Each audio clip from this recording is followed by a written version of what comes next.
What's up? Hello. I think we are live. Hi. What's up?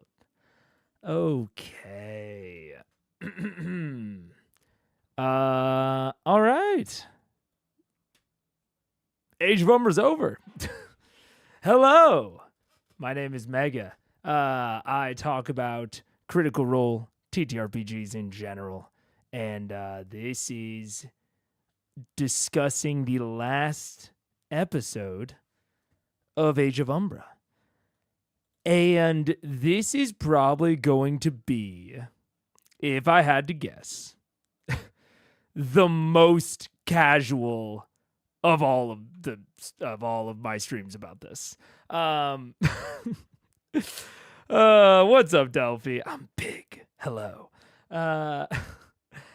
Yeah, I definitely had, well, yeah, it's hard to describe it. I think I had the least just kind of feelings on this episode. I think I understand more of, like, I guess what they were going for. I think in the first probably 3-ish episodes, 2.5, 3 episodes, I had probably an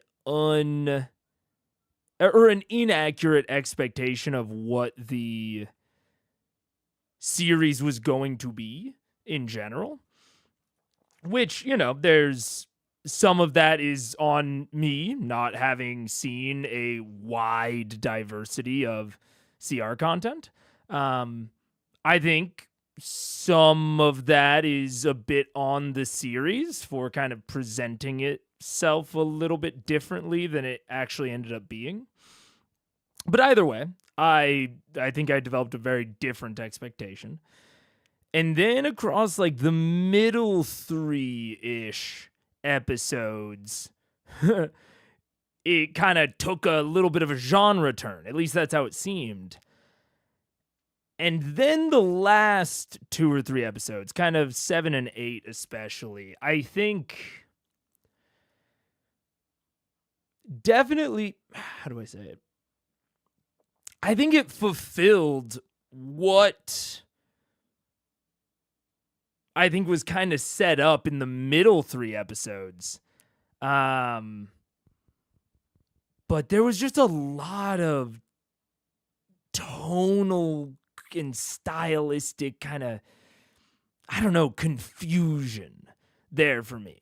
I loved a lot of the individual parts, but a lot of it just felt like it didn't really mesh well, for me at least.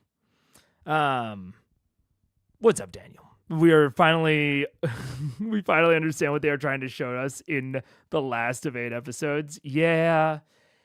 And this is, I don't know, man. It's tough. I have a short series, takeaway, or at least I guess my takeaway, of like what I think was kind of happening, I guess, which is at the very beginning of this episode during the ad read portion, which I normally skip, but I did skip most of it this episode, but I just heard the first few words that Matt said. Was he said they were nearing the end of their Age of Umbra run. And I think that was like fitting for the game ultimately, especially after episode 2. The series felt a lot like a sort of slice of what you might see in like a West Marches game, or maybe like a meat grinder sort of experience, like a Tomb of Horrors or Tomb of Annihilation sort of deal. But those normally have backup characters, that the players continue playing, and like the deaths honestly normally come a lot quicker. So I think to me, it felt, again, past episode 2, it felt the most like a West Marches game.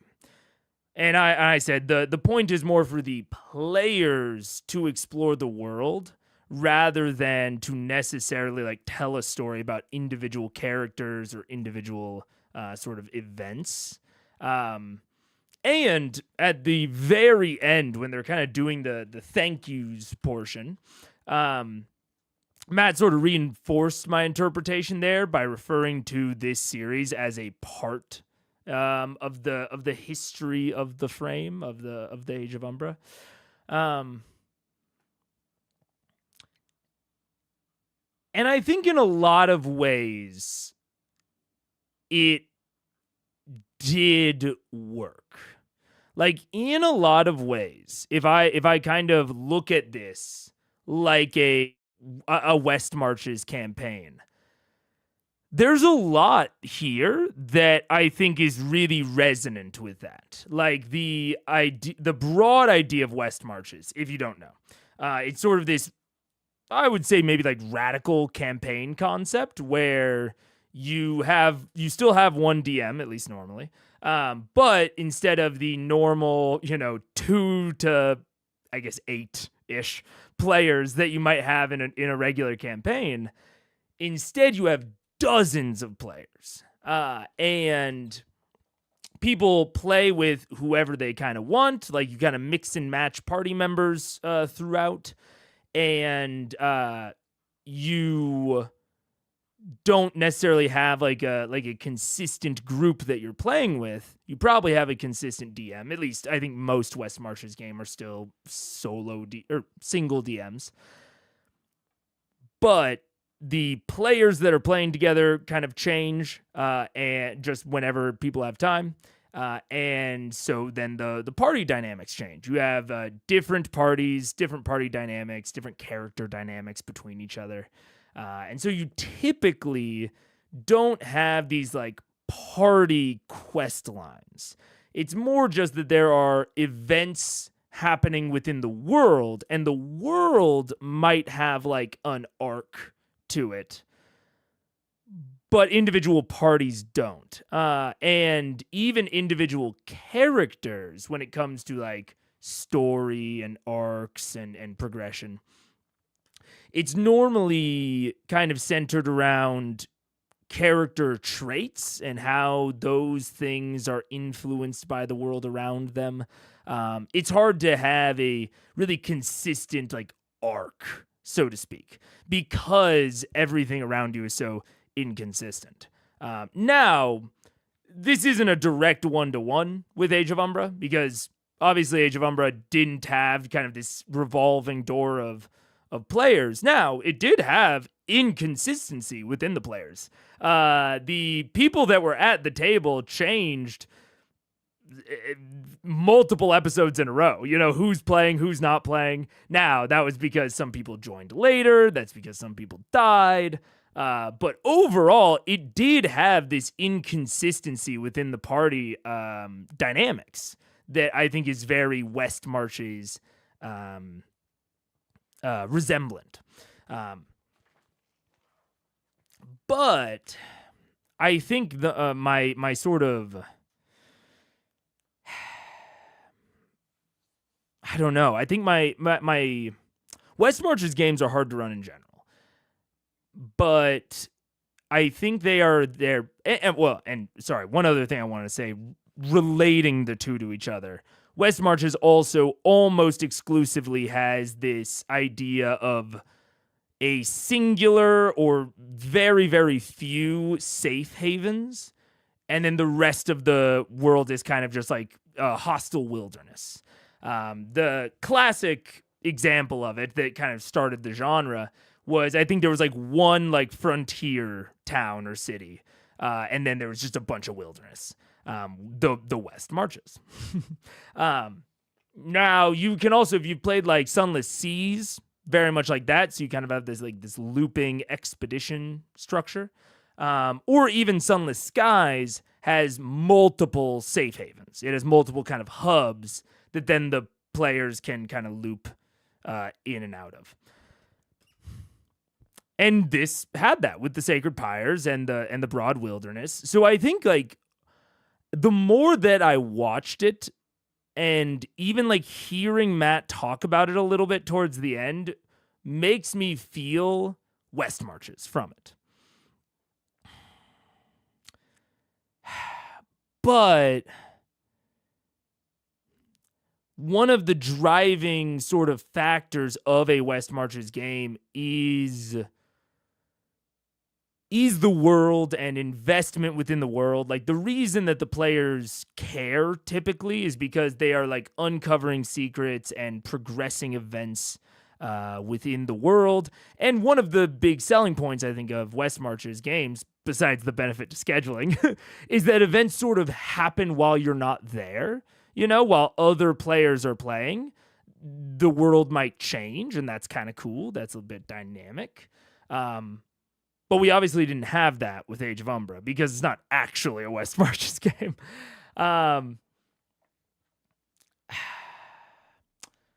But broadly, I think West Marches sort of hang their hat on getting the players invested in the world.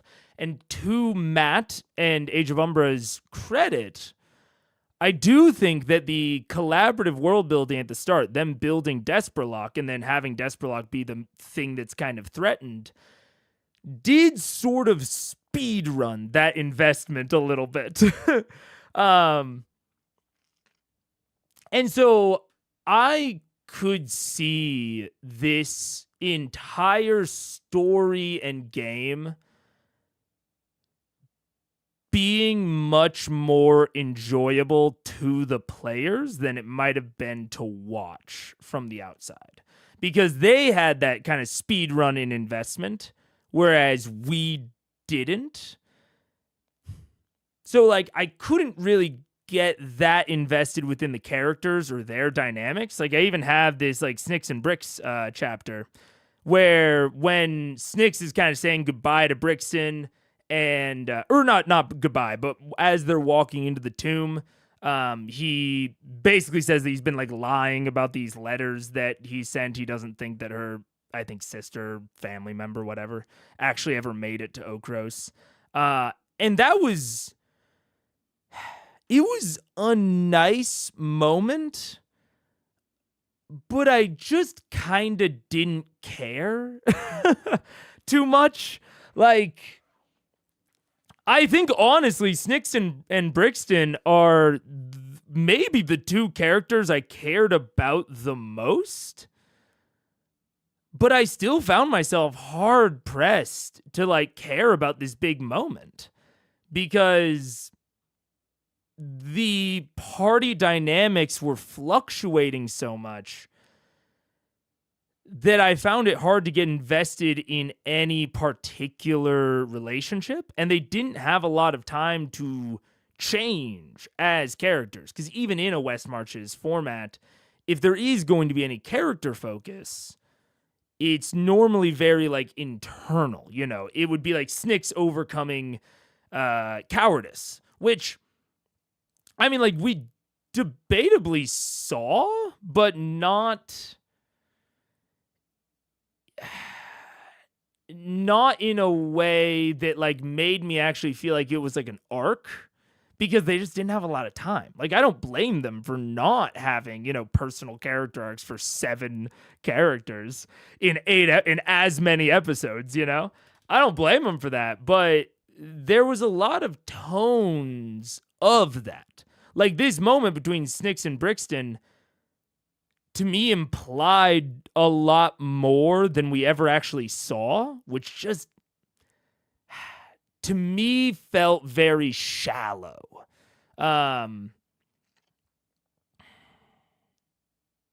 I think that's kind of all of the story and the story investment, to me, was just very shallow. There just wasn't a lot there. And the actual stakes of the story when it came to the world were also pretty shallow. Like, there wasn't... It was, hey, Desperlock's Pyre's out. Go get a branch. Here's where the branch is. That's it. You know, it worked. it was an event within the world that would have drastically changed the fabric of the world. But it was very basic, and the success state, like because they were ultimately successful. They got the branch. But the success of getting the branch just reinstated the status quo, but with 5 fewer characters, which is fine. That's not terrible. It's not explicitly bad. But again, it's this sort of tonal weirdness of that's not very typical for West marches. And I think it made it for me harder to invest. Like the ultimate end of this story is mostly that 5 characters are dead. Mother's also dead. They healed that tree warden up north. I don't really have a good sense of how that matters, And then, it feels, this is maybe the most like mean or rude that I'll be the entire time. But the montage sprint back to Desperlock, for me, almost reinforced the shallowness. Like, the fact that we could sprint through the entire content, really, of the journey there in about, 10, 20 minutes, that really reinforced the shallow nature of what was going on. I would have preferred them just not done the running sequence back and just like said like you travel back over the course of a week or two and then done that little epilogue sequence. Because I thought that epilogue sequence was neat, but yeah, I don't know. Everything just felt very shallow. I'm gonna read some comments. Do you think if they had said they didn't want it to be as deadly, it would feel less like a West Marches game? Can you do deadly and still character focused? It's hard to say. I think that the two definitely influence each other, but I don't know if they're direct. I think there's kind of a middleman there of the deadliness along with, I think it's the deadliness paired with the number of players that they had, having 7 players, and introducing 2 of the players late. Like, I think all 3 of those things combined to make it feel very unfocused on the characters. And I mean the fourth factor of the length of the series.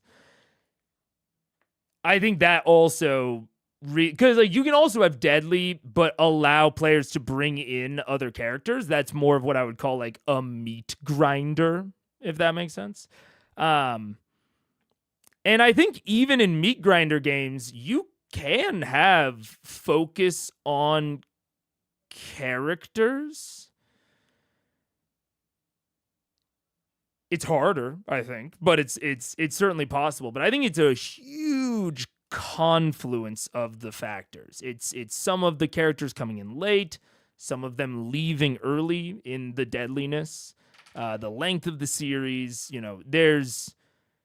I think there's a lot that led to it just feeling so unfocused on the characters, but it didn't give me anything else to focus on. Like you can see in the first 4 to 5 episodes of this series, I am so focused on the world. I'm so focused on the world. And frankly, I think if they had just kept it contained to the area of Desperlock and Luzal Monastery and had gone deeper on that area. I'm not saying just those 2 locations, maybe also a short journey to the nearby town that also has a sacred pyre. I don't remember what it's called. I think it started with V. But I think a much more contained exploration of that area and maybe giving like a little mini pyre, maybe there are like embers or something like that left over from the attack that allows them to safely rest in Desperlock without having to incur lurking darkness. But, you know, fiction-wise, wouldn't have survived the Umbral Storms. I think something like that would have actually gone much more into the West Marches feel, while in a positive way. So, say there are some like obstacles within Luzal Monastery that they have to go to other areas around Desperlock to resolve in some way.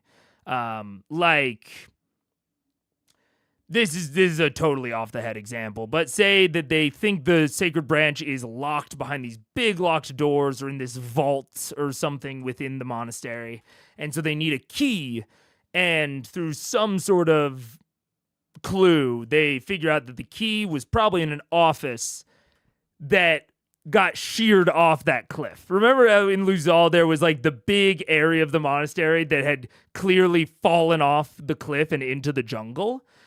Saying that, you know, giving some sort of clue or indication that the key to the next stage of the monastery was in that bit that fell off.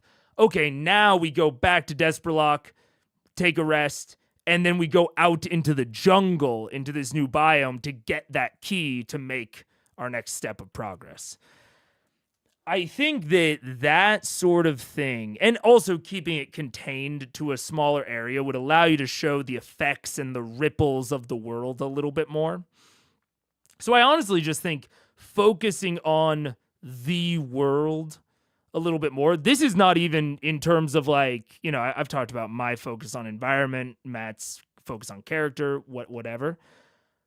This isn't even in that vein. This is in terms of like what I think the tone of this was leaning towards and like ways to actually support that.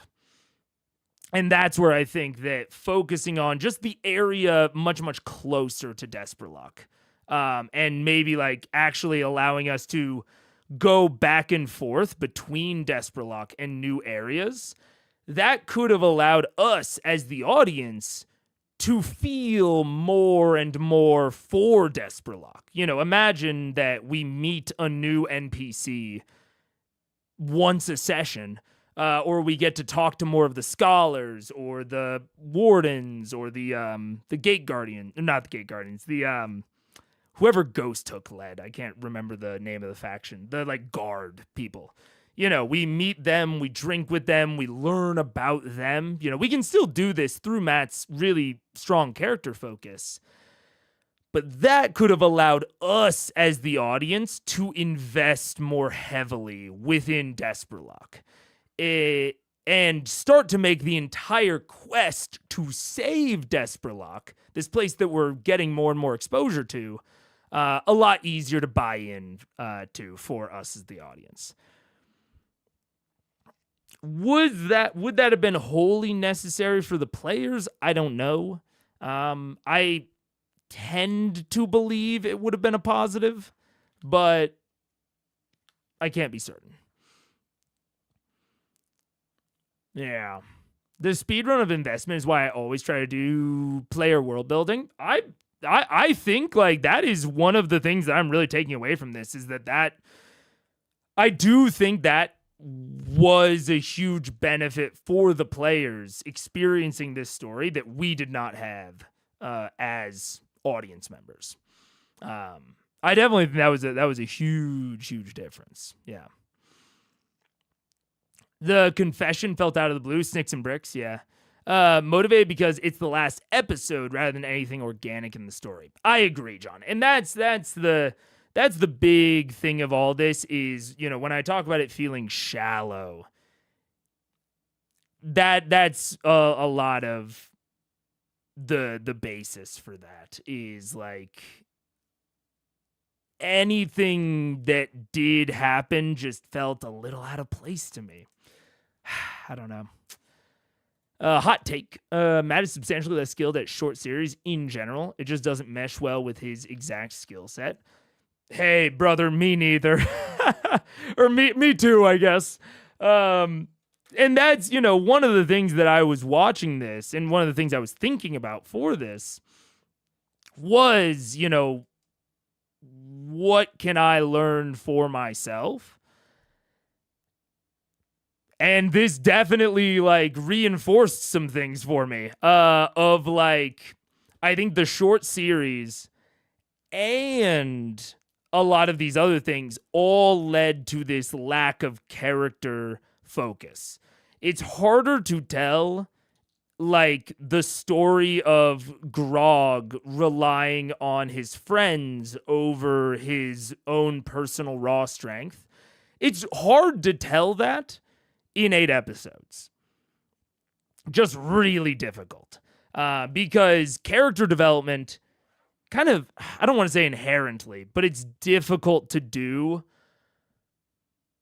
not over a period of time, especially if you have multiple. So it's like, I think about, I'm reading right now a collection of short stories called The King in Yellow. By the way, incredible. I'm not going to tell you anything about it. It's old. It's it was really a mold breaker when it came out, and it's a little, it shows its age a little bit. I'll put it like that. Some of the ways that it is written is kind of exhausting to read. Again, especially in hindsight, because it's written in like the early 1900s. But The King in Yellow, as a collection of short stories, is actually incredibly character focused, but it at any given time, almost exclusively focuses on one or two characters, but mostly one character. And these are characters that don't really change. I think that was the other thing about The King in Yellow that is standing out to me, again, in terms of this like short story stuff,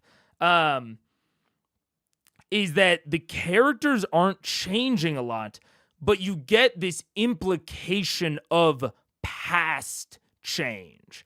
That was something really interesting me as I'm reading it, is this implication of like, oh, you used to be different. Like a character talking to the main character. It's like, oh, you used to be like this, or you used to be like that. And now we see actively how different they are.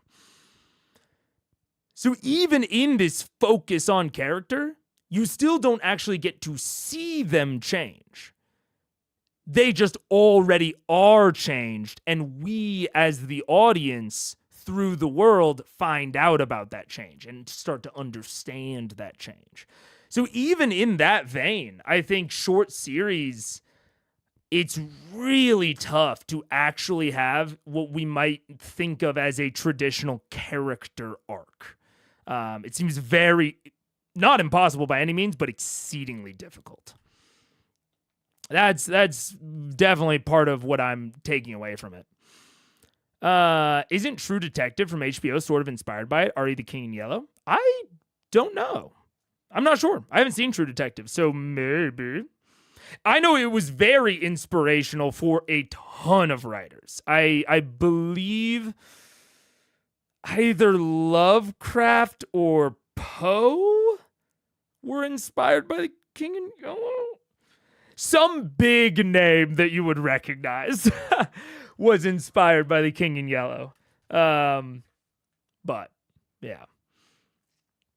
Shepherd book was kind of like that. Firefly. Most of his interesting character bits were in the past, and we slowly find them out. Yeah, precisely. Shepherd doesn't actually change over the course of Firefly. He doesn't really have an arc like we might see with the Captain, but we learn little tidbits that imply a past arc, which is very cool. And I think it's a good way that, like, I think it's a way a lot of shows handle side characters. And something I'm taking away from this entire experience is that in a really short series, when it comes to the way that I treat the characters narratively, I kind of have to treat them like side characters. The limited series' story is the main character, and they are side characters that don't really change. They just sort of exist within the events, and we might imply future or past change, but we don't really have time to actually show them changing over the course, which is also why, again, this conflict of tone, the road story, like them being on this golden fleece type quest, a golden fleece story, a road story, is all about character change and character growth. For a more modern example, Planes, Trains, and Automobiles, I think is my classic, like, road story, golden fleece story. Planes, Trains, and Automobiles is exclusively about the way that Steve Martin's character changes over the course of that story. Nothing else matters. In fact, part of the kind of takeaway is that he's so focused on the destination, and then when he actually gets there, he realizes that his focus on getting home was a bit misguided. And so the entire story kind of tells us straight up at the end, hey, it was never about getting home. It was never about the destination. It's about how John Candy, I think John Candy's the other person in that. I can't remember, though. I think it is. John Candy changes Steve Martin over the course of the movie. And that is what I think they were modeling with this story to get the Sacred Branch. But again, everything else kind of collapses towards not being able to focus on the characters. Not even shortly, because in Planes, Trains, and Automobiles, you only have Steve Martin. He's the only one that changes. John Candy's kind of implied to have changed a little bit in the past, or like a little change over the story, but it's all about Steve Martin because you have a limited runtime. You can't do that with 7 different characters. Yeah. But it feels like they straddled plot-driven and character-driven and half-assed them both. Yeah, a little bit. And it's tough. Oh, and also, okay, I got a comment on the on the last video that I don't want to misrepresent, so I'm not going to talk about it too much, but I had to delete it because I tried to get a response from the person in person. If you're in the audience, I would still love to talk about what made you say that, but it was like, I get negative comments sometimes. That's fine. Sometimes I say a take that people don't agree with. I don't delete those. Like, sometimes I'm just wrong. That's fine. But this one was like saying things that I don't even think I said during the video, during the stream. And I deleted it because I was like, if someone reads this comment, it is just not representative of what was discussed during the episode at all. Like, I actually don't even know what they're talking about. And they were also simultaneously implying that the Discord had been, like, infiltrated by MAGA or like anti-critical role people. And I was like, Mans is not in the Discord if he thinks that it has been infiltrated by anti-critical role people. What was the comment? I have screenshots of it. Just in case. But it was essentially that my views, my curiosity is so big. Okay, I did delete it, so I can confirm that no one will be able to go and find the name, because I never want to drive people towards someone else. Let me see. I'm not trying to be a drama gremlin, but I wanna talk about this because it is in reference to how my views have changed. Because I guess in some ways they have, but not in the way that it's implied here. Okay.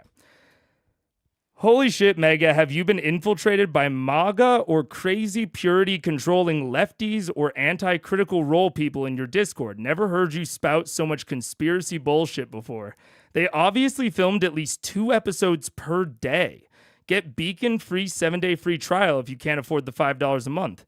Who are you allowing to influence your viewpoint these days? Because they have obviously shifted. And I was like, I don't think we talked about how many episodes they filmed a day. And I was like, last episode, I was critical, but I don't even think I said anything that crazy during it. You make theories. I do make theories. But it was very, and I thought about it a lot because I was like, that, again, negative comments don't bother me, but negative comments that I don't even like understand, I'm like, what? What could have made them comment this?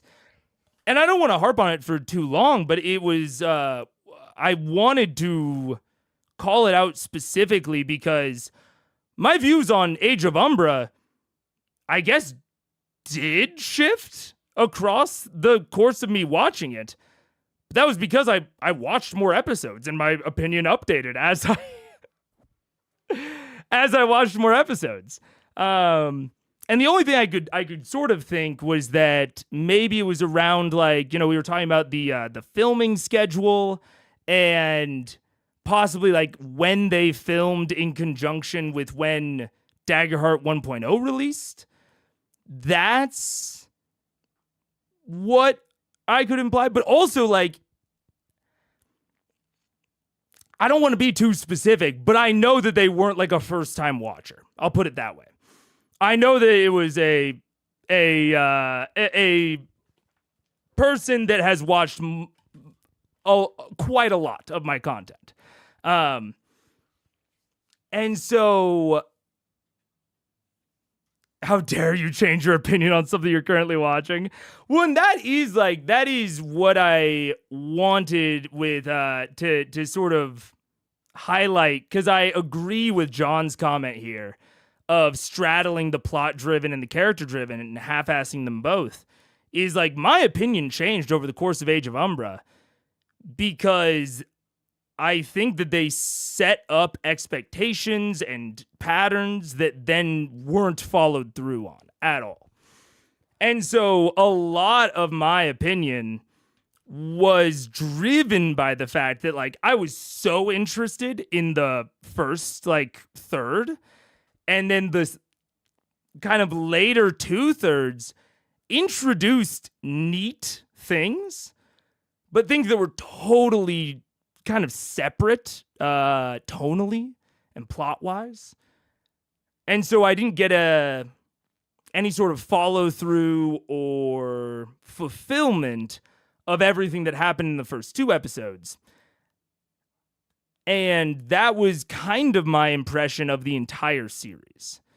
So, I guess that counts as my views changing, but it's not my views of Critical Role as, like, an organization or Matt or the players. It's just like, oh man, this particular series, I think they started strong and they sort of lost the plot a little bit as it went on.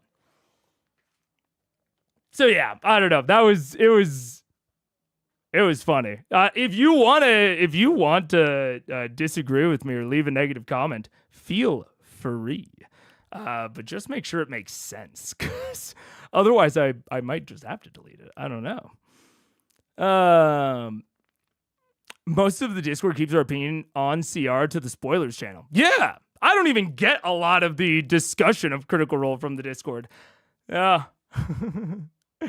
Something Mega famously doesn't look at, exactly. Yeah. So I don't know. It was strange, but what are you gonna do? But anyways, going back to some more previous comments. We all just wanted to explore the monastery, didn't we? I mean, I certainly did. The monastery was cool. Like, and that's really a lot of Age of Umbra for me, is a lot of what was set up was cool. A lot of what was done at all points was cool. But none of it felt cohesive. None of it felt like it really went together. And I love trying things. And if that's what, this was, that's fine. That happens. Not everything that I make is my best product ever. So I definitely get it. But it definitely missed the mark for me as a cohesive sort of product.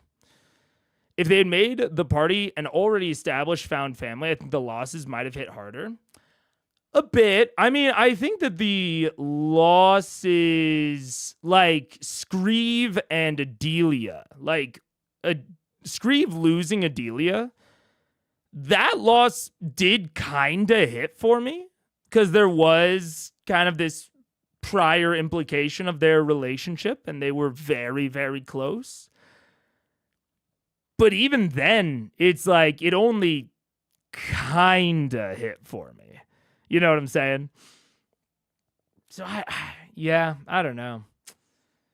It's one of the core differences in my head between Brennan and Matt. Brennan is the king of short series. Matt is the king of long. Do you think that Matt has a planned number of episodes, or was 8 just where it ended up ending? It's certainly a question. The big montage run back to Desperlock sequence at the very end makes me think that 8 was the plan, but it's hard to say. I also think that in general, we saw exploration sequences of similarly sized geographical areas get shorter and shorter, up to and including the montage run back. So like them going between Desperlock and the other, I think Volkaru, was the closest city with the Sacred Pyre. That exploration took like a good part of an episode, like them getting between the two. I would hazard a guess that them traversing the Ashcall quarter with the Damask Queens was probably, if we impose reality upon it, probably would have taken as long to physically walk, like to physically move through. But the bits in the Ashcall quarter took a good deal shorter amount of time, even though quite a bit happened during it. And then the exploration afterward with the forest to the north of the Ashcall quarter between the city and the Barrow Blind Repose, that entire sequence was really abridged. It was them talking to the raccoon, and then them combating the Fae Warden thing, and that was it. And they were out. So I think us seeing the exploration sequences get shorter and shorter and shorter leads me to believe that 8 was the plan. And frankly, compliments to Matt on that. Like, you start out it being a little bit longer and you progressively tighten things up as you get closer to your deadline. Like, I think that's solid limited series DMing, that particular strategy of making the exploration sequences shorter and shorter so that you still fit within your time frame. I think that's a good strategy. I think that the run back was a little bit dramatic, we might say, in how abridged it was compared to them traversing it on the way to the Barrow. But yeah, all that is to say, I think 8 was probably the plan, and to that effect, like, compliments to Matt for keeping it within the production schedule. Frankly, I mean, that's. I think that he, beyond the montage at the very end, not including that, I think that he did a good job of making everything feel pretty good. Like, he did a good job of very incrementally shortening the exploration sequences and not shortening them too much as we got closer. So I think you did a really good job of hitting that number, if that was the overall goal, without showing too much of it. I think he used the system really, really well in that sense. Especially something like the Ashcall Quarter. Like, the Ashcall Quarter was as hard to move through the entire thing as the river between Desperlock and Volcaru. And that is different. I think the Ashcall Quarter should have been substantially harder than just moving, through and past the river.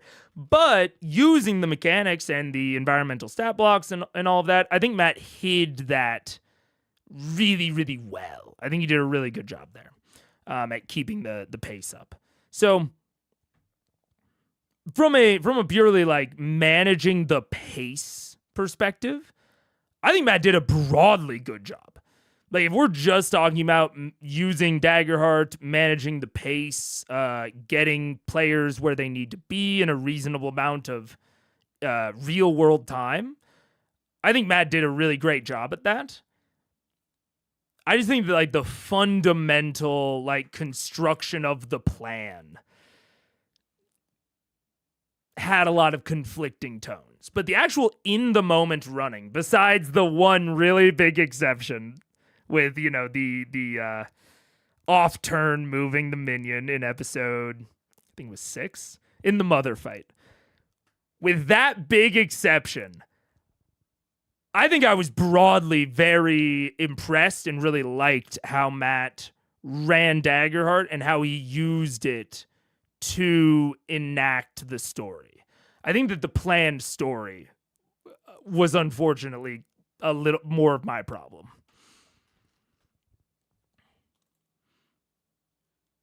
In hindsight, I would have put them in the ruins of a large university and keep the limits of the exploration, come up with different areas to put pyre parts. Sure. I mean, I think that there are, and I think that is also something to say here, is all of this is in hindsight. I could easily see myself making the decisions that Matt made for this story. Easily.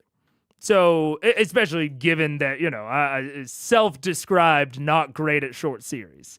So, I want to be very clear about that. A lot of me thinking about this is also like reflecting and trying to make sure that I don't replicate what I see as mistakes, because I could easily see myself replicating these sorts of issues. I don't want to come from a perspective of like, there's no shot I would have ever done anything like this.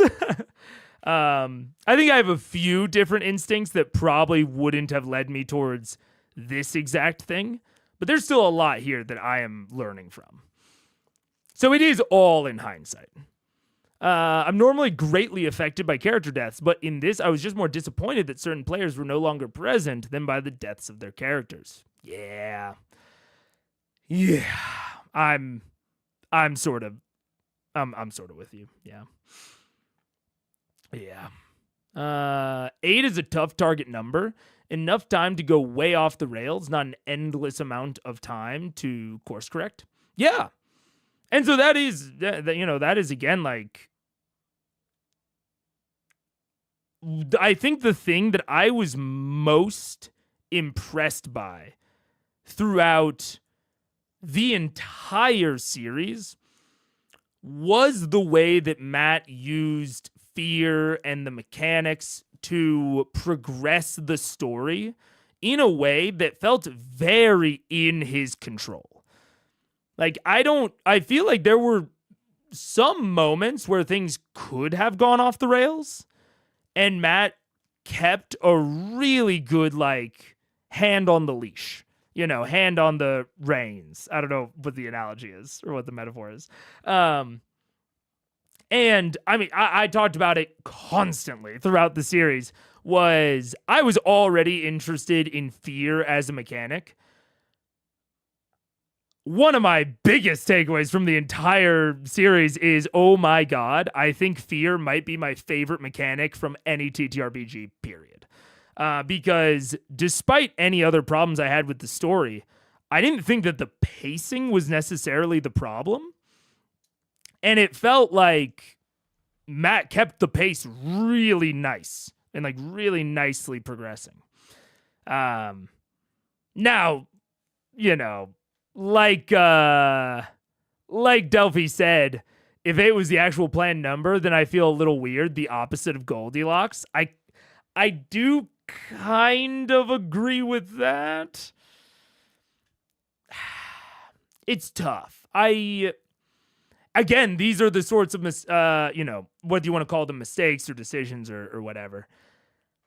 These are the sorts of things I can see myself thinking of. I can see myself planning out a limited series and being like, okay, I want a little bit of time before the inciting incident. So we're going to put the inciting incident at least a session in, 2 or 3, in episode 2 or 3. Okay. So then I want, at least an episode or 2 for rising action. I want maybe an episode or 2 for climax. And I want maybe 1 episode for falling action. So that's what, we'll go 2, 2, 1, 1. So that's 6 episodes. Tack on an extra 2 for a margin of error to make sure that it's not too short. I can see how I get to the 8 number, especially if 2 of my players are coming in later. I can see how you get there. But I also think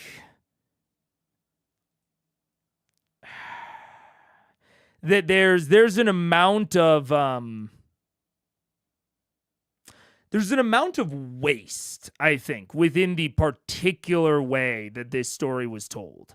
When I talked about the possibility of them like going back to Desperlock constantly, keeping it in that area and having them like, spend their nights in the barely hanging on ruins of Desperlock that has this, teeny tiny little kindling left. The purpose of that is focus, right? It is, you want to waste as little time in a really compressed story like that. And I think, unfortunately, we just saw, even though the pacing was good, like, I think the pacing was good for the information that was being delivered, like the sheer amount of information. But so much of the information was totally irrelevant to the plot, which is, again, what makes me draw this West Marches comparison, right? So much of the information that we learned and what we experienced was wholly irrelevant to the plot, which is often the case with road stories or West Marches. You're just learning about the world. And Matt talks about like how Age of Umbra is like his brainchild, and he loves this setting so much. And I could feel that. Like I believe that Matt really loves this setting. I just think that the story that was chosen did not show it off well. It felt more like a tour of the setting with all of these other tonal bits kind of stacked on top of that didn't necessarily go with that more like tour aspect. So yeah, I don't know. You know, you start writing a big word on a poster board and the first couple letters start out too big and you have to squish the rest of the letters to fit? That was AOUFs. Yeah. And like, again, to Matt's credit, like,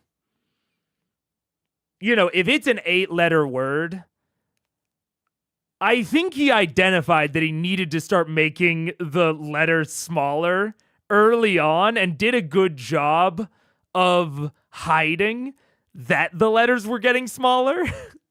I think it's a good comparison because, like, I didn't really feel like the letters were getting smaller kind of really until the last episode, where then it's like, oh, you have to like go underneath to like write the last one. So credit there, but it's, I don't know. How similar in hit and miss is AOU and the Underdark arc of C1?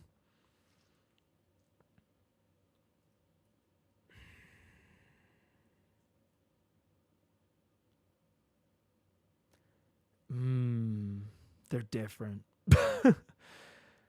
They are different. It's interesting. I think they almost have opposite problems. The Underdark arc is surprisingly cohesive. Like, actually, honestly, really good example, frankly.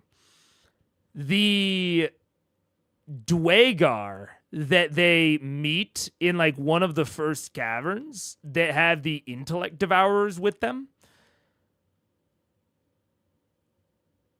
are a great intro to the entire plot of everything, right? They are saying, okay, they're these underground denizens that are serving this vague master, and they also have an intellect devourer with them. Like, Dwagar and intellect devourers, like, those aren't like natural allies, at least to my understanding.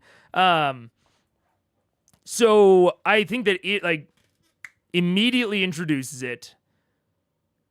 And then everything we get after that is all pointing at Kavarn.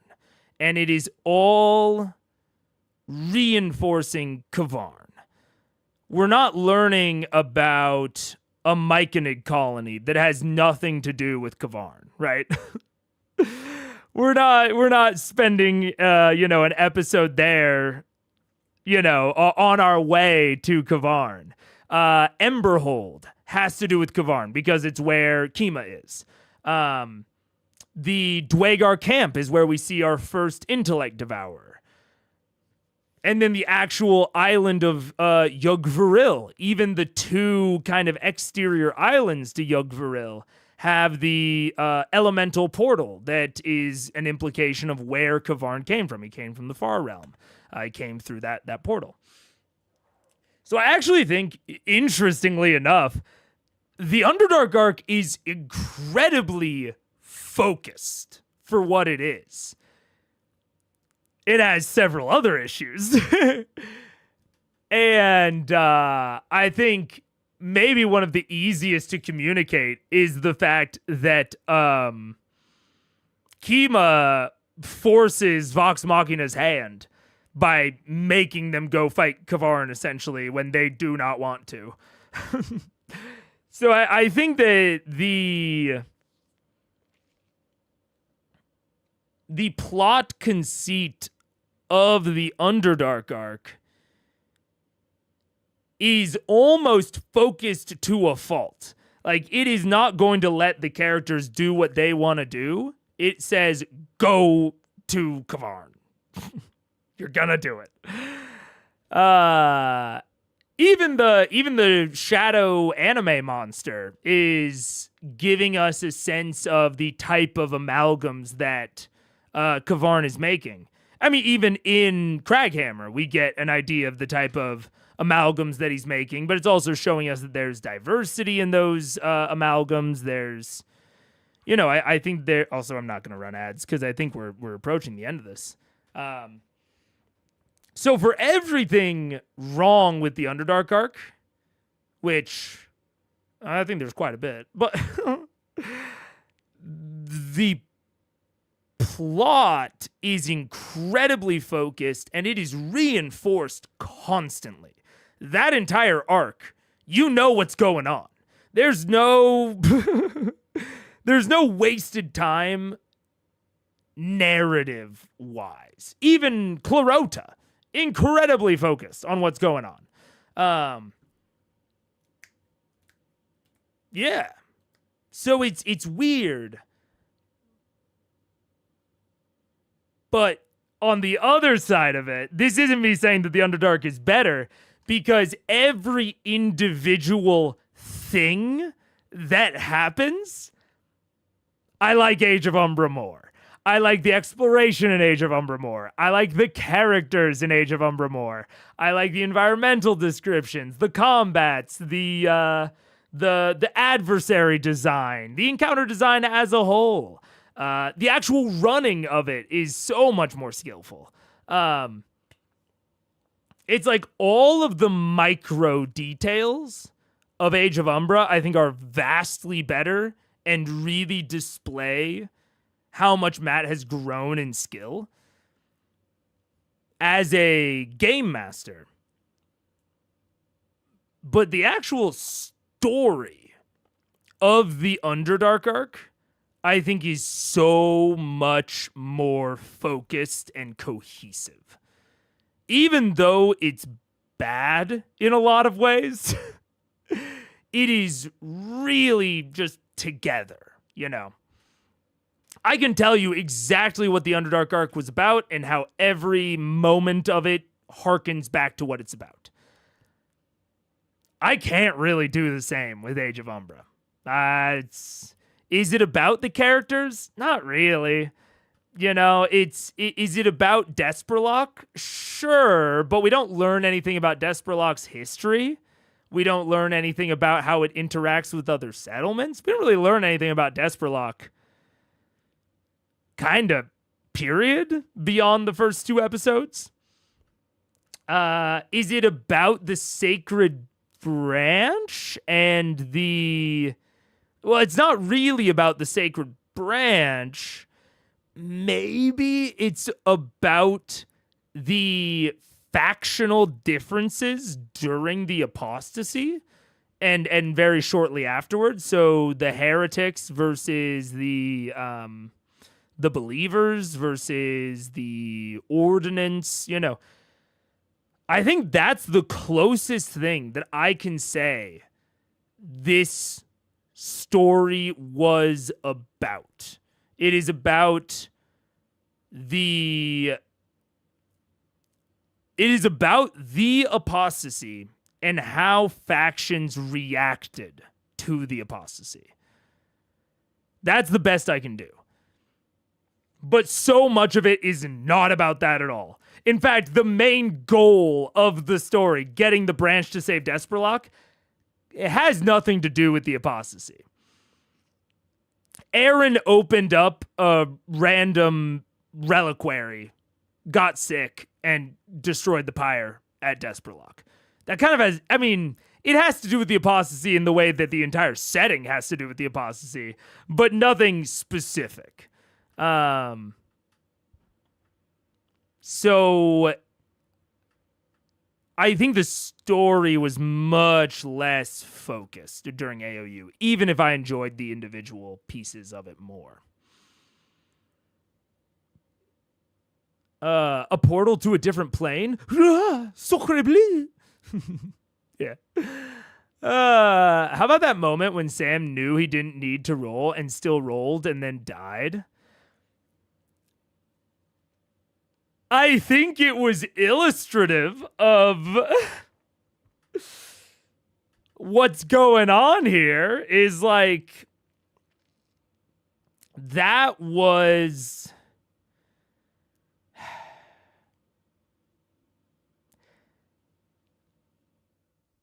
how do I say it? That was a fun moment at the table. And I think in some ways it was a fun moment for the setting and the overall story, and it reinforced some of those things. Is that sometimes people die even unnecessarily in the Age of Umbra.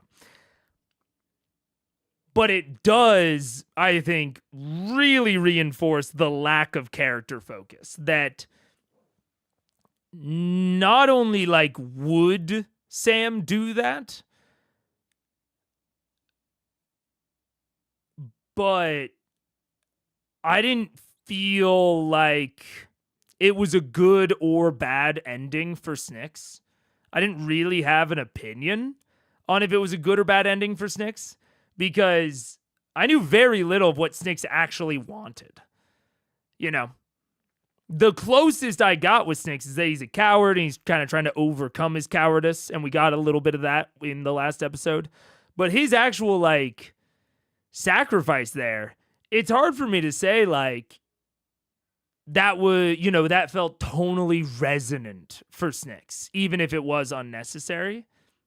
I don't really know what would be totally resonant for Snyx. I mean, it has nothing to do with cowardice, which is the main thing that I would think of when thinking about any sort of character beats for Snyx. Beyond that, I don't know what I would even think of as a character beat for him. We know far more about Terry than Snyx. It's absolutely know more about Terry than Snyx. Yeah. In a much shorter period of time, frankly. So, you know, it was a fun moment, and I think that it is really exemplary of, I think, a lot of the series. It was a series of fun moments that I don't think really fit together. Unfortunately, I wanted them to. I really wanted them to. And I was even like, you know, talking about, you know, it's a West Marches, it's focused on the world. Like at the beginning, I wanted to learn about the world. You guys know I was theorizing all over the place. But this comes back to sort of the density is I didn't feel as though learning about the world was going to matter. Now, I will say, if Critical Role announced, yeah, we're doing like 4 more Age of Umbra stories with like different characters, maybe same players, maybe different players. You know, we're going to mix it up. But it's going to be fresh characters every single time, looking at different areas of the Halcyon domain, etc., etc. I'm not going to say I would be into it, but I think it would frankly make more sense than what it actually seems like, is in that this was like a one-off. Like, I would start to get it. You know, if we then say, okay, we're going to our next Age of Umbra 8-episode miniseries is taking place in Okros. And, you know, we're working in little bits of information from the first game. And the players are learning about things, and they're learning about how stuff connects between the runs. It would be very West Marches. But I think everything about it would make more sense. And then we could just view this first Age of Umbra game as sort of an intro to the entire frame. And it's funny, even in the Discord recently, in the Daggerheart chat, we were talking about the limitations of using one of the campaign frames for a limited series or a one-shot. And I had the sort of realization of like, oh man, they are called campaign frames. Like a lot of the frame-specific mechanics mostly make sense on longer time scales of play. Like Lurking Darkness is just kind of a weird novelty outside of a like 10 plus episode session campaign. And so taking us on the tour of a frame and showing all these different things about the frame, I think is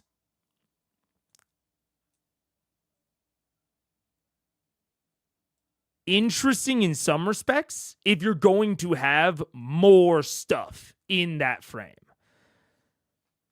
Or if you're just, I guess, very interested in the frame. Like, I think that the people that will enjoy Age of Umbra the most are the people that are most into Age of Umbra as a frame, as a campaign frame. And that's why I go back and forth on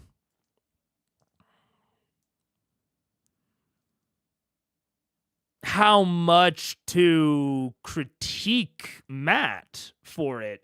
It's because I know that Matt loves the campaign frame. I see it. And I do think that if this series did anything, it showed off the campaign frame and the possibilities within it to the point of inconsistency, I think. There were several points where I'm like, okay, this is basically the same thing that happened 2 episodes ago, but you're using like different mechanics and you seem to be ruling it differently. It's a little strange. But if we take this from the perspective of showing off the campaign frame, which the miniseries is named after, it is the Age of Umbra series, the eponymous Age of Umbra series. Like, if we take it from the perspective of purely being there to show off the campaign frame, debatably it didn't do a bad job at that. I think it sacrificed plot and like story, and story investment from that I was able to put into it. I think it sacrificed a lot to do that. But even comparing it to my suggestion of like keeping it centered around Desperlock, that would show off comparatively less of the frame. And it would lock the frame into kind of being one thing. Or at least it would display it as a very specific thing. Now, I'm trying to take into account what I think the frame's strengths are when I do that, but I can understand them not wanting to lock it in like that.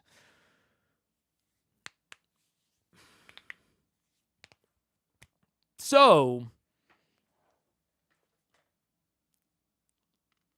like I said, I think that'll be kind of dependent on how much you do or don't like Age of Umbra, is how much you like the frame. I don't really care for the frame. I'll be perfectly honest.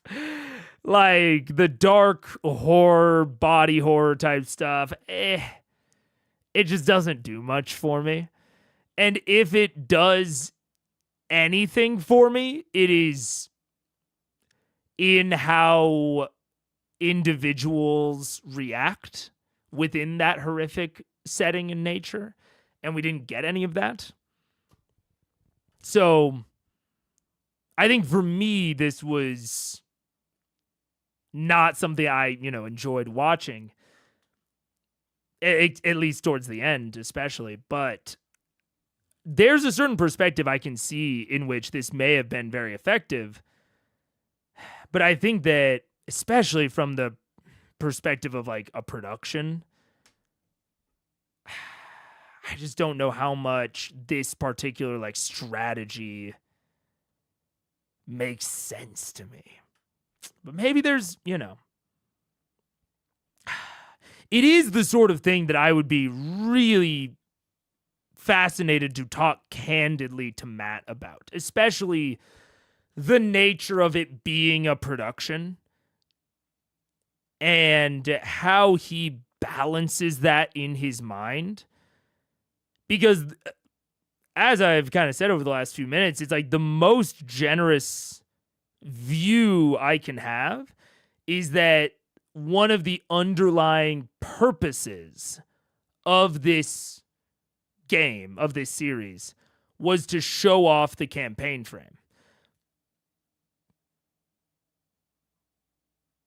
But I do wonder how much that was like conscious, how much that took precedence over other things, if there were purposeful sacrifices that were made there and how they balance those things. Yeah, I don't know.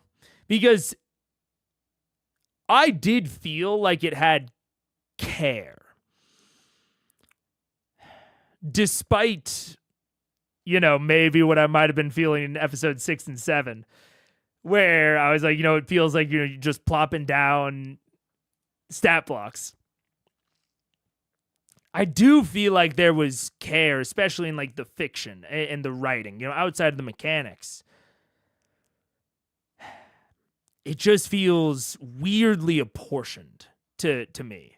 But I can also get the sense that there's maybe some sort of priority that I'm just kind of missing in my evaluation there. I don't know. I'd almost rather Matt just do a series talking about how he designed the frame and his favorite parts. Probably better for prospective GMs too. And then we could have other campaign frame writers do that too. Get those guys on camera. Also, I need a whole video on code. Oh, yeah. Look, I can... code is awesome, man. Code is so awesome. I would love, some campaign frame deep dives. Unfortunately, I won't say it wasn't... how do I say it? I won't say it's not possible, but I do think that doing an actual play, doing a series on it is probably going to draw more eyeballs. But that gets into me talking about, the discussion that I would love to just like hear the production priorities from Matt of was that even a thought in their heads? Like, did they even consider possibly doing, just a video about Age of Umbra, not in the actual play format? Was that never even a consideration on the table? Was that a real priority for them when making the show? Was it like, we want to show off the frame and we want to show off all of the things that the frame could be? Or were they trying to pick a specific sort of version or telling of the frame? And if so, what was that? Not to try to be rude, but if that is the case, I'm not quite sure what it was. I don't know that it came off to me. And I think that's maybe one of the things with this entire series is I'm having trouble understanding a lot of the backing rationale for decisions that were made. Like, as an easy example, why bring in Snyx and Adelia that late? You could have had them in the monastery. Is it purely just because Liam and Laura wanted to play those two specific characters, and episode 3 was the earliest possible moment that you could justify getting them in there as Matt? Was there a discussion about them playing two different characters, or was them coming in on episode 3 just not even questioned? Like, was that just like, okay, yeah, episode 3, that's fine. I'd be so curious to know that sort of thing. Was it, just what were the factors in making that decision? Because it frankly seems like kind of a random decision from my perspective. It seems like there are just distinct options that they could have had to not do that.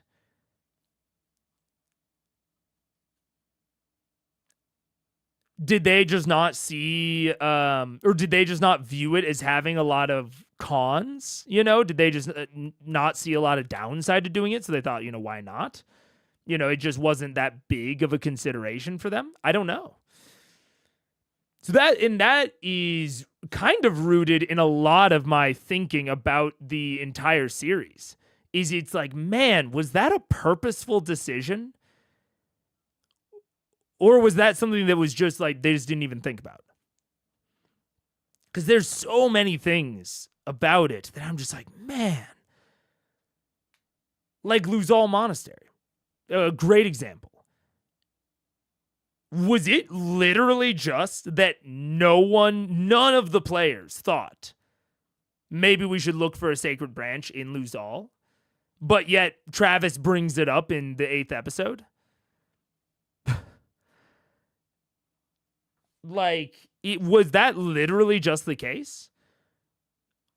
Or was there a decision on the back end of, hey, we're not going to Luzal to look for the sacred branch? Just flat. That's not happening. Was there, I don't know. Or was it totally, coincidence? I don't know. No, Care is an episode from C1. Is a character from C1? Wait. What did I say about Care? I don't even remember saying anything about Care. Honestly, I was wondering if there was some... Oh, you were making a joke about me saying Care. I got it. I'm tracking now.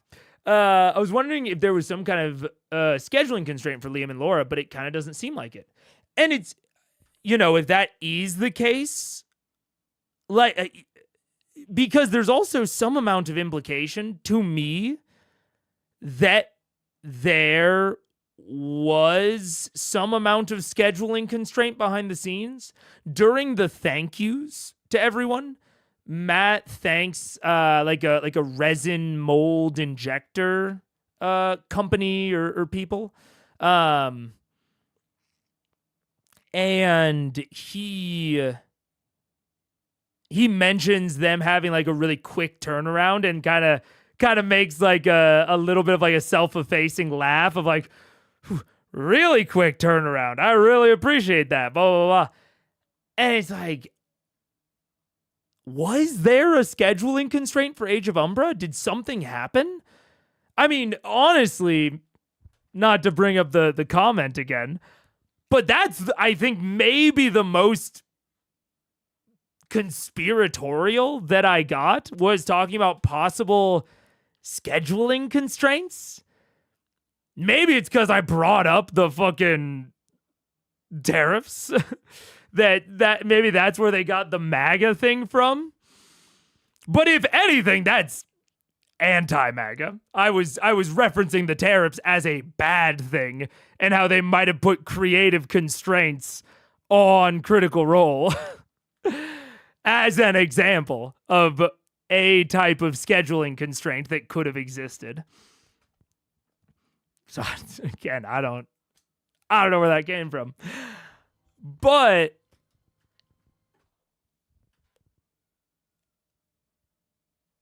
yeah, at least from the outside perspective, I can't see any reason that there would have been that sort of scheduling constraint.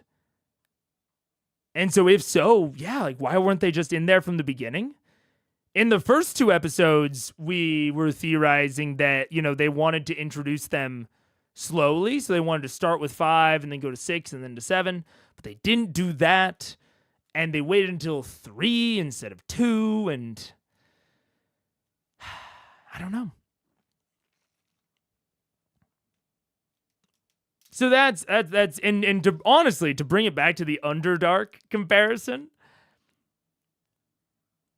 I get and I understand everything that happened in the Underdark. All the good, the bad, and the ugly of the Underdark, I get it. Like I can look at what happened and how things were designed and how things were laid out and how they were paced, and I can be like, okay, I understand that mindset. I look at that and I'm like, yep, I get why the Emberhold was made that way. I don't like it. I don't think it's good, but I can get it. I understand why Kima kind of, acts like a bit of a suicidal idiot because Matt wants them to go and fight Kavarn. Like, I get it. And there is never ending things in Age of Umbra where I just squint and I go, why is that like that? So, I don't know. It was weird. It was strange. It wasn't bad. It was just weird. Also, I did see the challenges of putting puns in async chat. I need to be better about, like, when I'm on a topic, reading more current chats and then, like, going back to then, like, grab something from the past. Not very good at that. I've been actually thinking about that lately, that I need to get better at that. But last thing that I want to talk about. Because I wanted to end on a positive note. The balance of fear. Don't change your style just for my dumb puns. No, it's everyone's dumb puns. I want people to make dumb puns in chat. And also, I think sometimes my topics interweave too much within each other, making it harder to do like chapters and things like that. So I've been thinking about this in general. But I want to end my analysis of Age of Umbra with, damn, do I like fear. That is one thing that has really become clear to me is I love fear as a mechanic. And at 9:49, they are debating resting. And they say, oh, well, if we rest, Matt gets fear back. He gets an amount of fear. And Sam makes the comment, it's almost like this system is a balanced system. Now, I think that's a bit of a loaded statement, but truly, couldn't have said it better myself. At some point in the past, when I went during Age of Umbra, I said that Daggerheart almost solves the time tracking problem. It was during episode like 6 or 7. But I said, ultimately, it's still on the DM to present challenges between rests. But frankly, I don't think I considered the full ramifications of GMs gaining fear on rest. It doesn't necessarily require or prescribe a certain amount of challenge like Blades in the Dark does. Like Blades in the Dark requires a score. So it prescribes that minimum level of challenge. Daggerheart doesn't necessarily do that. But because a GM doesn't want to sit at max fear, like, I think that is not something that I don't think that's something that is debatable or like stylistic. I think 90% of the tables you're going to be at are going to have it to where, or going to be very aligned in that the GM's not going to want to sit at max fear and like waste fear as they gain it. That will feel like the GM is like fudging things for you. I think that'll be an exception case. And so there is an encouragement to use fear, which is an encouragement to make things worse for the party. You almost never use fear to like make things better. Or at the very least, it's encouragement for the GM to make things change. Because I did give example of there are strategies for like what a GM can do with their fear, like ticking behind the screen clocks or triggering world event progression. Those two things are not necessarily bad for the party, but they do invoke change. And so the fact that fear wants to be used encourages the GM to find ways to change the world in rough accordance with rests, with short rests, long rests, etc. And Daniel pointing out GMs didn't always gain fear on rest for what it's worth. Very good beta change, IMO. Totally agree. Because I think this aspect truly, to me, I won't say it fully solves it because there is still an amount of GM fiat there. But I think that there are a lot of GMs that would prefer this to the Blades in the Dark style. And I think it still heavily encourages them and incentivizes them to make the world change in according with long rests, which is not something that D&D does. D&D requires you to track time and to tie world events and changes to time, to days and weeks and months. And that is famously difficult. It's so granular, and it really makes it a challenge for DMs to track. That's how I'll summarize it. It's just really hard on DMs to make that the thing that long rests are using up, especially when combat is so fast. It's on these 6-second intervals, and you can do so much within such short periods of time between rests.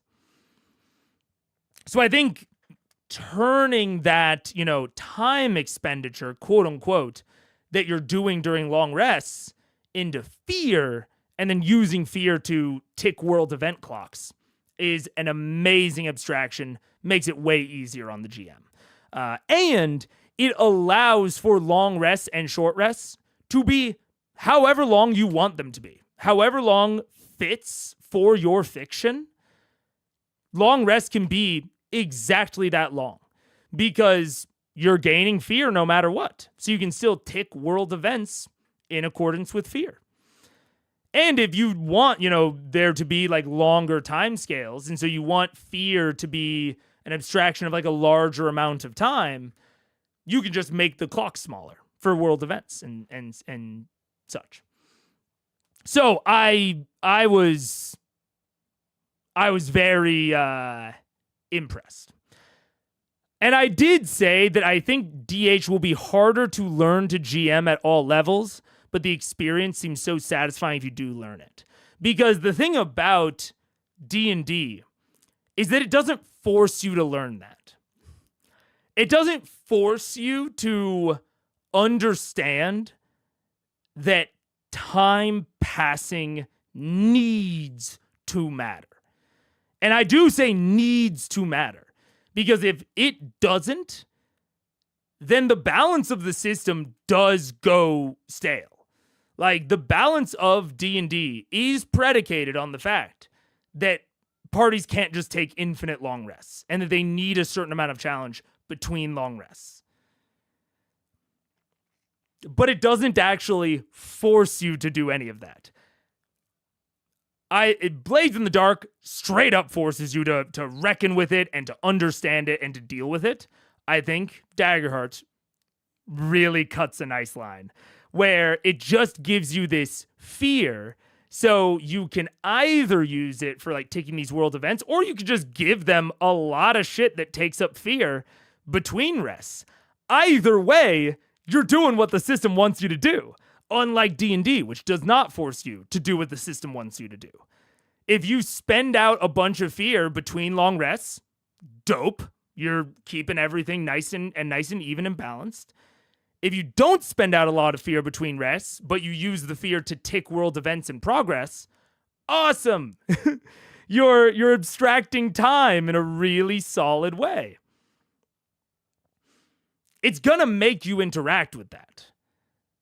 And so you will have to learn to deal with it. And I think that does make it harder to learn to GM compared to D&D. Because you will have to figure out, how am I going to spend my fear between long rests? I don't want to sit at max. I'm going to be gaining fear on rests. How do I get rid of it? You have to think about that. And you'll have to make a decision and a choice.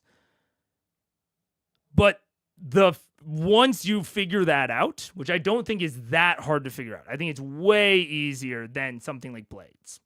Way, way easier. Once you figure that out, I think it is going to be wildly better in that sense. The pacing of the challenge of Daggerheart will be so, so much better. And you still have a nice stylistic element with how much is a fear worth, right? How much bad shit can you enact with a fear? Are there other mechanics, either on adversaries, environments, campaign frame mechanics, that generate more fear between rests, so you're spending them even faster? Are you generally saving up a bunch of fear and then using it all in one encounter and then saving it up again? That'll have a real impact on the tone of the story. So I think there's still a ton of stylistic room within that fear spend. But the fact that there is a cap and that you gain it on long rests, I think is great. If you announce that you're taking a clock but not what the clock is, you can also mind fuck your players. Oh, absolutely. Well, and what's especially fun is I used to have 3 different types of clocks in Blades in the Dark. You have clocks that are visible and labeled. Clocks that are behind the screen, so players can't see them, don't know how far they're filled, don't know what they are, whatever. And then there's a third type of clock, which is clocks that they can see, but are not labeled. So they know that something is filling up, but they don't know what it is. And that is distinct from the behind the screens clocks, because the players can see how close the visible one is to filling up. So they know exactly how close something is to happening, even if they don't know what that thing is. And I will tell you from direct experience, it gives players something to investigate. When my players didn't know what to do, if they had downtime actions left or free time actions that they wanted to use, and they had no personal projects, they were fully healed, whatever, they would just say okay, I want to investigate that unlabeled clock, figure out what's going on. I'm gonna ask around about rumors. I'm gonna see if I can pull up my contacts and see if anything crazy's happening, and then we can start figuring out what that clock is. At one point, I had a progress clock whose sole purpose was that when it filled up, it would label a different clock. And they would figure out what that unlabeled clock even was and meant. Now that might be getting a little bit complicated, but my point is that there's a lot you can do with that, and there's a lot of ways in which you can encourage certain types of behaviors that you might want to encourage. In Blades, do the numbers go up or down? Can they tell how many triggers are left even if it's not labeled? Kind of, I think they can go either way, honestly. Let me kind of show you. I'm just going to take a screenshot and then draw on this. So a Blade's clock is just kind of divided into segments. If you wanted, you could have all of the segments filled when it starts, and then you could erase segments as you go.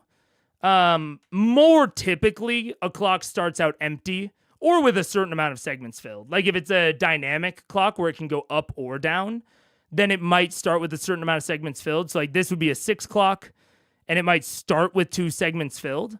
And then, the play, like let's say that it's like an escape sequence, right? So they're trying to escape somewhere. They have this clock, 2 segments already filled. And if both of these get erased and it goes to 0 segments filled, that means that they got caught. If it fills all the way up, that means that they escaped. It's kind of whichever you want. But I think the most typical version is that you start with it totally empty, and then you fill segments as progress happens. And then when all of the segments are filled, the clock goes off, it's done. Bob's your uncle. So, the second part of your question, yes, they can always tell. I mean, even if I started it with a certain amount filled, maybe they wouldn't know, like, oh, is this counting up or down? But the first time I tick it and I go, all right, 1 more segment filled, then they would know, okay, it's counting up. So yeah, they can definitely tell. It's, I mean, really, in terms of like the clocks compared to Daggerheart's like count down or up timers on like a die, they're completely analogous.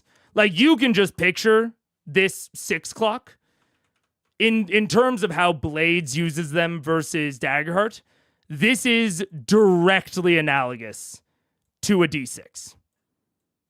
These two are one and the same. Blades just uses various different sizes of clocks. So like it is just as valid to have a 6 clock as a 4 clock, as an 8 clock. These are the 3 typical sizes. So in dice terms, D4, D6, D8. These are the most typical clock sizes. Theoretically, you can have any size of clock that you want. But Blades is a D6 only system. So at least my understanding is they don't represent it with dice because they didn't want D4s. So if you had a 4 clock, they didn't want to have only 6 clocks. Because beyond clocks, there's nothing that you would use another die size for in Blades.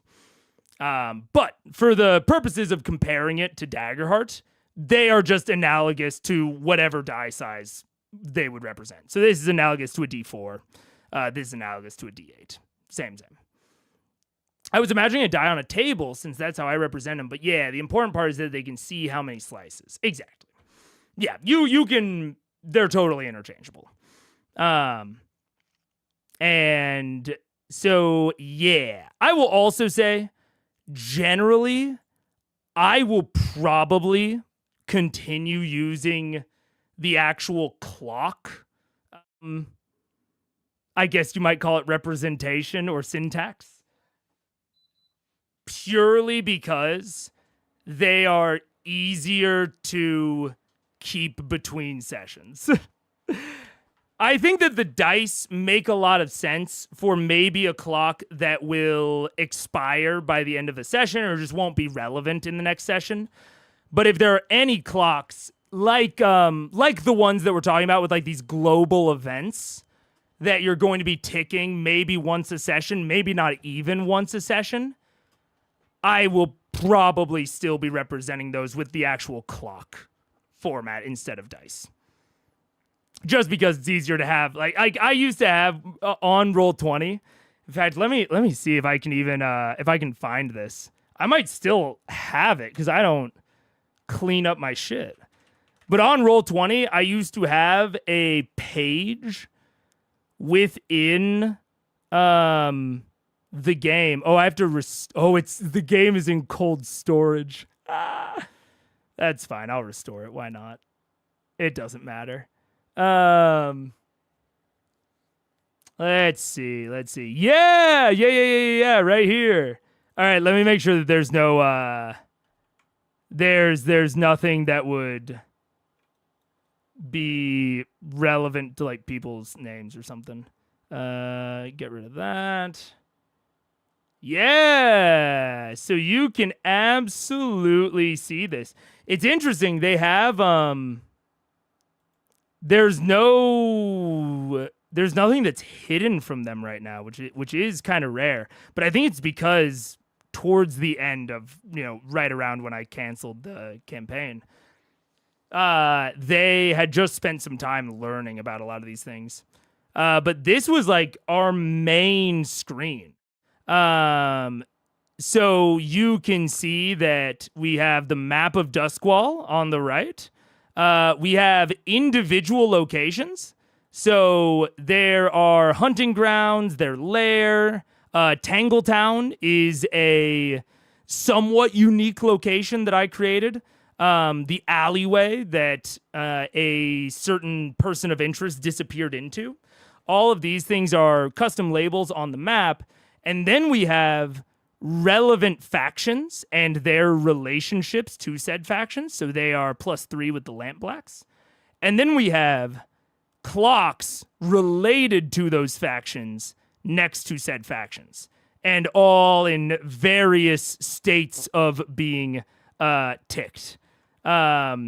So you can see this is one where this 3A, Bazos's plans, the vessel, they know that his name is Bazo Baz. They know that Bazo is doing something related to something called the vessel. But they don't know any details about either of those things. But they still have this clock here that they can see if it's ticking up or down. Also, they know that the ciphers, which is one of their enemies, were publicizing the party's private movements. So the party was trying to be pretty low-key on the jobs. They were sacrificing a lot of reputation for gold because they just didn't want to be too loud. However, the ciphers, one of their enemy factions, were actively following them around and reporting on their movements. And so this clock was going to represent that situation essentially coming to a head. So there's a lot of things you can do like that. This is also, this Sparkrights one, developing an alternative fuel. This is a recommendation by the book. I didn't come up with that. And it has really nothing to do with the party, but it will escalate city events. So if they develop an alternative fuel, that will have ripple effects out. So yeah, I just had an entire page of the Roll20 dedicated to their faction relationships, clocks, and a custom map. So that's why I will probably continue using the clock format, at least for big ones like that. And then on individual heists, I might use something like a die. Maybe I'll still end up using clocks. Like I said, they're totally analogous. So yeah, Bazo Baz sounds like a name from a Sam ad. It does. I get it. I get that. Bazo's their bud too. And they did not know what he was up to. But yeah, so all of that said, like I said, wanted to end on a big compliment. I do think that a lot of the individual moments from Age of Umbra were cool, and I liked it a lot. But its overall cohesion was really low for me. And it made it very difficult to invest as at least an audience member. And I will reiterate, I think that the players were probably more invested than I was, regardless of how much they fucked with the frame overall, because they had that collaborative world building at the beginning. So That's basically it. There wasn't really anything else from the actual last session that I really wanted to talk about. Besides what we have. I think it ended somewhat lackluster to me. But that was a continuation of how the last couple episodes had been. And I didn't really expect it to not, if that makes sense. Like, they were already kind of far down a road where I was like, I don't know how they would resolve this in a way that is compelling to me, because they've already kind of gone so off the deep end of separation. So, what are you going to do? I am hopeful for the next thing that they do. We'll see. I'm sure that I don't know when they're filming, obviously.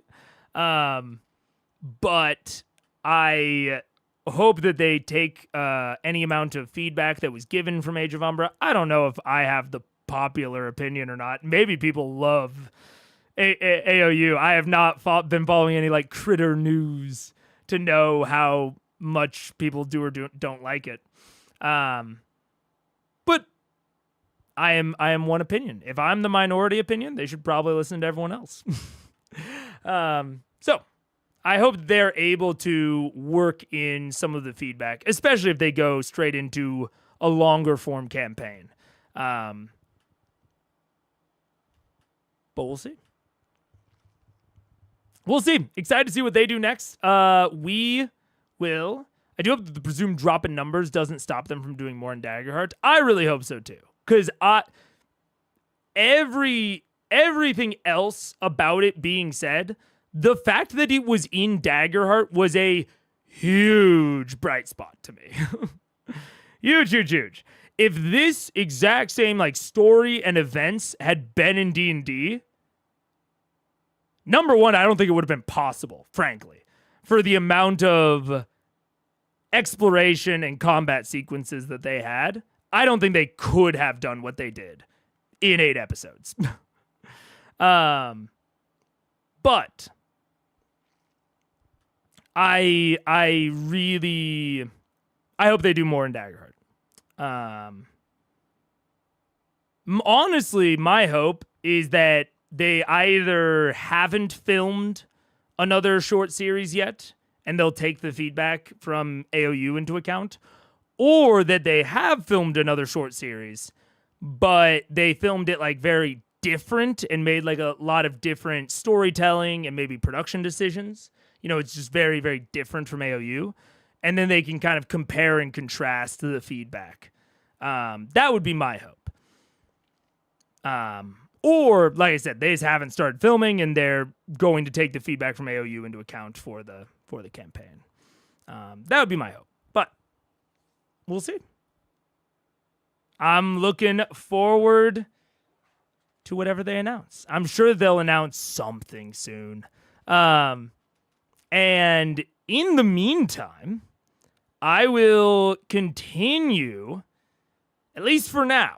I'm not, hard committing to this, but at least for now, we're going to keep with the Friday Monday. I like a lot of things about the Friday Monday schedule for Critical Eyes, and I'm still considering possible scheduling changes, but it's good for now and will allow a lot of other flexibility in other areas. So we're going to keep with Friday and Monday. And then I'm not going to start another commentary series, especially. I might play like a video game, like a puzzle game or something, and that's shorter and I can finish in a few streams. Maybe I'll do something like that. Maybe I'll just do a bunch of one-off stuff, but definitely not introducing another long series, and especially not another series that requires anything off camera. And hopefully, very, very soon, I will be able to start putting out more clips and moments and highlights from cries. Honestly, my soft focus right now, because I'm really close to it, is finishing my development pipeline for eye patches. Because I'm really close to making that production pipeline, like making like one eye patch in less than 2 hours of work, which would be huge. Because right now it is. I don't even want to say how long it would take right now because it's a little embarrassing. But that's my hope, is that that'll be done really soon, so that I can make Critical Eyes easier to get through. Because Critical Eyes is a thing that I love, I care about so much. But it is also something that is kind of impenetrable. If you're like trying to get into my content for the first time, I've noticed a lot of people are coming from Age of Umbra because Age of Umbra is a lot more accessible, or Analyzing Umbra, I should say. And then they're kind of some newer people have been kind of funneling in through that to Critical Eyes. So that's kind of my short-term priority, especially because I'm kind of waiting to see what Critical Role announces, especially in terms of possible campaign 4 stuff. So that's the update. Void got an update. We have a new type of card. A new type of card. Interesting. Maybe I'll do a stream on that. Maybe. I think you probably won't notice any changes for a week or two. Maybe I'll do a one-off stream next week. Who knows? But maybe I'll talk about that soon. Either way, Age of Umbra was a ride. It definitely taught me several things about Daggerheart and short series. It's very educational. And truly not that bad. I'm glad I didn't, cancel Analyzing Umbra, and I just took it to this format that's a lot less work, where I just, took those notes. I'm going to try to do that for series in general. If a format isn't working out, I think that the presentations were cool, but they were just way too much work for how much I was enjoying the series. So if that's the case in future, I might kind of switch it up halfway through like I did with this. And we'll go from there. But anyways, I'm bad at saying goodbye. I'm bad at ending. I'm going to go now. I will see you all on Friday for episode 90? Episode 90. I'll see you later. Goodbye.